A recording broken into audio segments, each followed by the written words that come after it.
Mike One, Rappers Play Mike, featuring Princess Wagwan, Marshall Camp Records.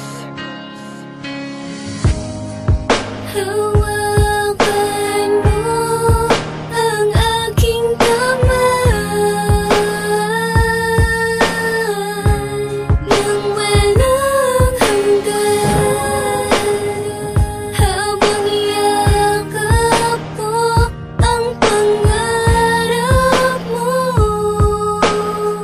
Sabay tayong layakap hango sa tunay na buhay ang mundo ng isang pamilya. Makinig sa aking kwentong pamagat buhay lamesa. May isang ama't ina na ang tanging mapapamana sa kanilang tatlong anak ang mapatapos sana sa pag-aaral. Subalit silika po sa pera ang nagsisilbing tahanan ay abandon ng bodega. Pumapasok sa eskwela kahit na nakapaa. Madalas laman ng tiyan ng isang baso ng tsaa. Gawain ng kanyang ina, naglalako po ng basahan. Sa gilid ng kalye ayun ang tanging aasahan na pambili ng bigas upang isaing sa gabi. Dahan-dahan ng paglubog ng araw di mapakali. Ganyang inay sa pag-uwi, malungkot na binuksan ang pintuan nang makita ang lamesang may laman na kandila at tinapay at bakas sa isang sulat. Mahal ko po kayo inay, lagi kayong mag-ingat.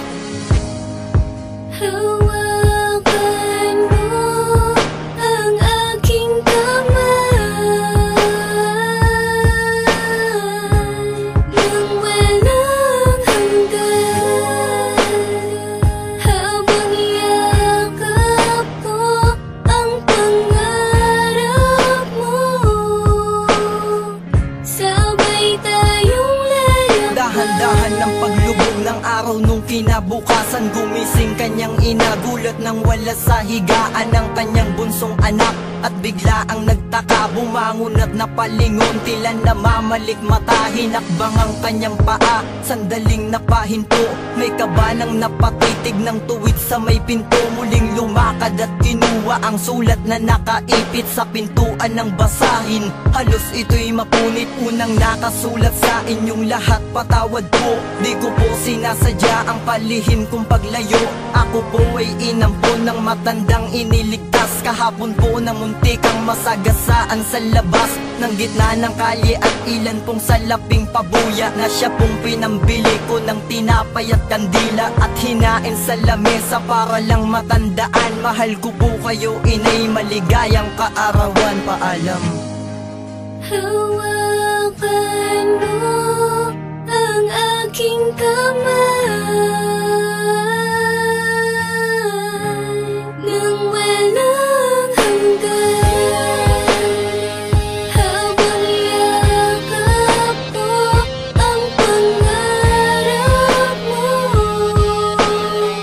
Sabay tayong layakap. 2 taon na ang lumipas ay di pa umuuwi ang bunsong anak, hanggang dumating ang isang sandali na labis na ikinagulat. Nang hindi inasahan, may babae na umiiyak sa labas ng pintuan. Pumatok at binuksan ng kanyang ina at sabi ay guni-guni lang daw kanina, ngunit nang sinalaysay ng matanda na nag-ampon. Alam kong di nyo nabalitaan, kagabi po ng alas 8 totoo pong nasagasaan. Inyong anak ang naganap, hindi ko ginusto. Tinulak ng inay ang nag-ampon, sabay sambit bawiin mo. Ang iyong salita ay di totoo, subalit nang napayo ko, napaniwala nang makitang puro bahid ng dugo. Ang huling damit ng kanyang anak, walang nagawa kundi sumigaw, habang ang kanyang asawa'y nasa upuan at hindi na makagalaw. Ang magkapatid ay magkayakap pagkat di nila matanggap napatay na ang bunsong kapatid at di na muling makakaharap sa lamesa.